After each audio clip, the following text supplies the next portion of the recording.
Burke की आड़ में तमाम तरीके के क्राइम होते हैं। बहुत सारी ऐसी महिलाएं हैं जो बुर्का पहनना भी नहीं चाह रही हैं, लेकिन मजबूरी में उनको पहनाया जा रहा है, ज़बरदस्ती पहनाया जा रहा है। वो अपनी बहन बेटियों का हलाला करने वाले लोग, अपनी बहन बेटियों का हलाला करने वाले लोग भारत के अंदर में ज्ञान ना दें। आप मुख्यमंत्री हो या कुछ भी हो, आपको कोई अधिकार नहीं है किसी महिला का इस तरीके से निरादर करना या अपमान करना। अभी हमारे साथ इस वक्त कवि इंद्रेश द्विवेदी मौजूद हैं और जिस तरह से बिहार से एक तस्वीर सामने आई, एक मेडिकल स्टूडेंट को सर्टिफिकेट बांटते हुए जिस तरह से नीतीश कुमार जी ने उनका नकाब खींचा या बुर्का खींचा, उस चीज़ को लेकर जिस तरह से पाकिस्तान से भी ये धमकियां आ रही हैं कि नीतीश कुमार इस्तीफा दे, नहीं तो खामियाजा भुगतने के लिए तैयार हैं। इस पर क्या कहते हैं, बात करते हैं। क्या कहेंगे सर, क्या ख्याल है आपका इस चीज़ को? देखिए मैडम, बुर्के के मैं खिलाफ हूँ और बुर्का देश में बैन होना चाहिए, क्योंकि बुर्के की आड़ में तमाम तरीके के क्राइम होते हैं।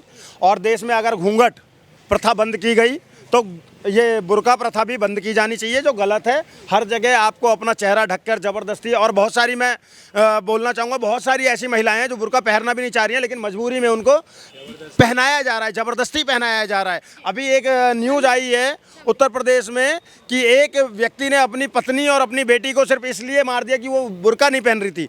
तो इस प्रथा का सबसे पहले बैन करना चाहिए। दूसरी बात, आप कह रही हो कि पाकिस्तान, तो पाकिस्तान की औकात क्या है? वो आपने कहावत सुनी है, घर में नहीं दाने अम्मा चली बुझाने।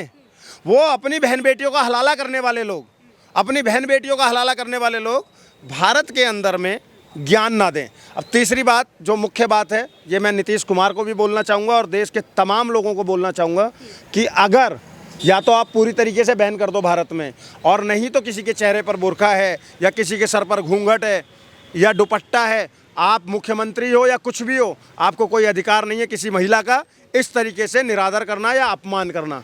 ठीक है, ये इसका मैं विरोधी हूँ और ये बिल्कुल गलत है, ये नहीं होना चाहिए था। सवाल ये उठ रहा है कि जब गहलोत जी ने वो किया था, राजस्थान में घूंघट को हटाया था, उस समय तो इस चीज़ का महिमा मंडन इस चीज़ को लेकर किया गया था कि घूंघट प्रथा बेकार चीज़ है, इसलिए हटाया गया। हाँ, मैं आगे यही कहने जा रहा था, आपने काट दिया कि मुझे आपत्ति इसी बात से है कि मेरे देश के अंदर में लोग ना अपने वोट बैंक के हिसाब से जागते हैं, वोट बैंक के हिसाब से सो जाते हैं। मतलब अगर वोट बैंक है और बुर्का हटा दिया तो महिला का अपमान हो गया, लेकिन अगर वोट बैंक नहीं है और कोई घूंघट हटा दे एक हिंदू महिला का, तो उसको ये लोग बहुत मॉडर्नाइजेशन की तरीके से देखते हैं कि अरे बड़ा अच्छा कर दिया, ये कर दिया, वो कर दिया। ये चिट भी मेरी, पट भी मेरी, बंटा मेरे बाप का नहीं चलेगा। ये सर्वथा गलत है। अगर आप सच में महिला सम्मान की बातें करते हो ना, तो वो घूंघट हटाना भी अपमान था एक महिला का, और उस अशोक गहलोत को भी माफ़ी मांगनी चाहिए। अगर आप नीतीश कुमार के खिलाफ एक्शन की बात करते हो ना, मैं आपके सुर में सुर मिलाने को तैयार हूँ, लेकिन क्या अशोक गहलोत से माफ़ी मंगवाओगे आप?